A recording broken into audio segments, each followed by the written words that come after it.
इटावा का चंबल इलाका कभी डाकुओं के आतंक से जूझा करता था। यहाँ के लोग आज भी मुलायम सिंह यादव के कायल हैं, क्योंकि उन्होंने डाकुओं के खिलाफ़ एक बड़ा अभियान चलाया था, जिसके बाद न जाने कितने डाकू मौत के घाट उतारे गए, ना जाने कितने डाकुओं ने समर्पण किया, ना जाने कितने गिरफ्तार किए गए। उन दिनों चंबल में डाकुओं का राज चलता था।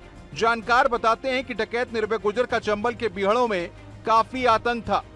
यही नहीं, निर्भय गुर्जर पत्रकारों को बीहड़ में बुलाकर इंटरव्यू भी देता था। एक बार डाकू निर्भय गुर्जर ने यहां तक कह दिया कि शिवपाल यादव उसके भैया हैं। निर्भय गुर्जर का यह बयान आग में घी डालने का काम किया। फिर क्या नेताजी ने शिवपाल से दो टूक कह दिया कि 2 महीने के अंदर बीहड़ से डकैत साफ होने चाहिए, जिसका नतीजा निकला कि अक्टूबर 2005 को निर्भय। अगर आपका क्रेडिट स्कोर कम है तो बैंक लोन छोड़िए, शादी के लिए लड़की भी नहीं मिलेगी। क्रेडिट स्कोर इम्प्रूव करना है तो फ्रीडम ऐप को अभी डाउनलोड करो। गुर्जर को मार गिराया गया। इससे पहले सलीम गुर्जर, रजन गुर्जर, लवली पांडे, चंदन यादव, जगजीवन परिहार, परम सुंदरी समेत सैकड़ों डकैतों का खात्मा हुआ और कई नामी डाकुओं को सरेंडर करने पर मजबूर किया। निर्भय गुर्जर, खिल्लू, परम सुंदरी, रजन, सलीम, काफी कोमल, ये डकैत और दर्जनों मारे गए। और अरविंद गुर्जर, रामवीर, इन्होंने काफ़ी दर्जनों ने आत्मसमर्पण करके जेल में हैं।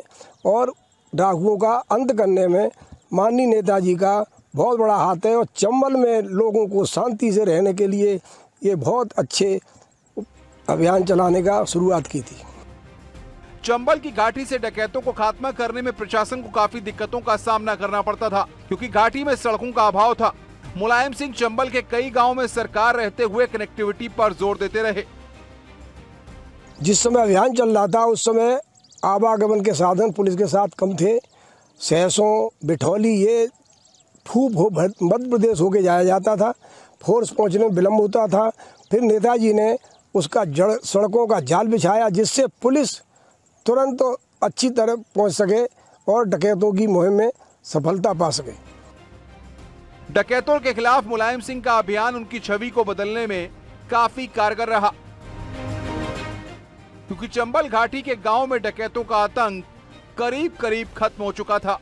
Bureau report, news 18। ये उन फैसलों में भी शामिल है, ये फैसला भी, जो कहते हैं कि बड़े फैसले लेने से चूकते नहीं थे मुलायम सिंह यादव, और उन फैसलों को तुरंत इम्प्लीमेंट कराने की भी पूरी व्यवस्था करते थे। और उस फैसले को जब तक बदल नहीं देते थे नतीजों में, तब तक वो शांत बैठते नहीं थे। तो राजनीतिक करियर की अगर हम बात करें तो चौधरी चरण सिंह, राम मनोहर लोहिया, वहाँ से ये शिष्य बनते हैं, वहाँ से शुरुआत करते हैं और फिर लोहिया की सोच को आगे लेकर बढ़ते हैं।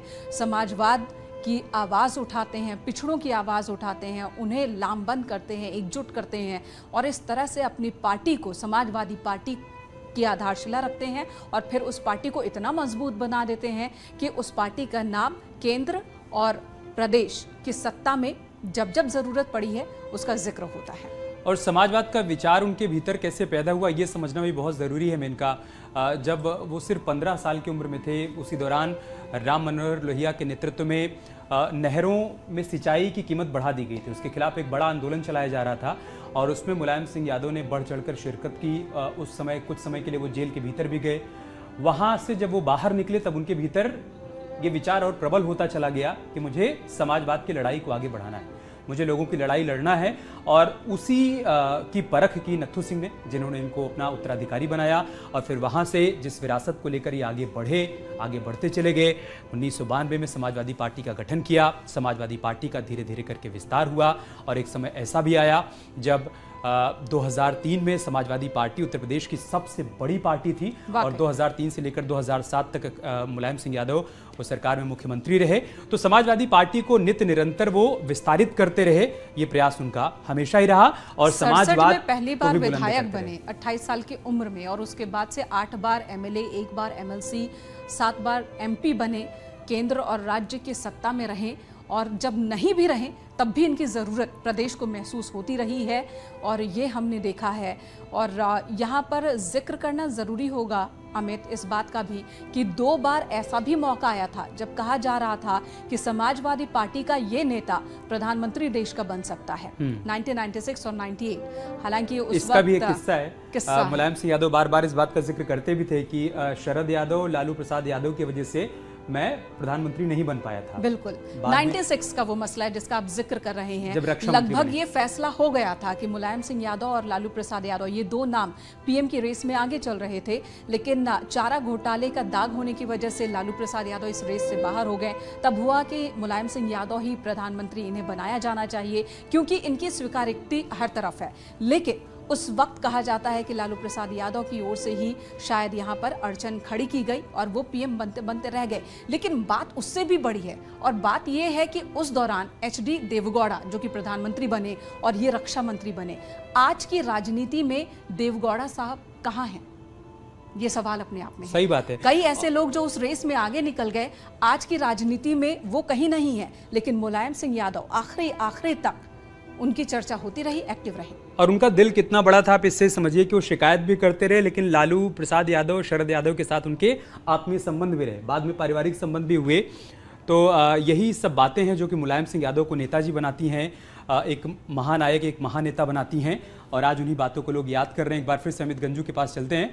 अमित, अभी वहाँ पर क्या तस्वीर है, कैसे अंतिम दर्शन हो पा रहे हैं, क्या व्यवस्था है और कौन कौन पहुँच रहा है?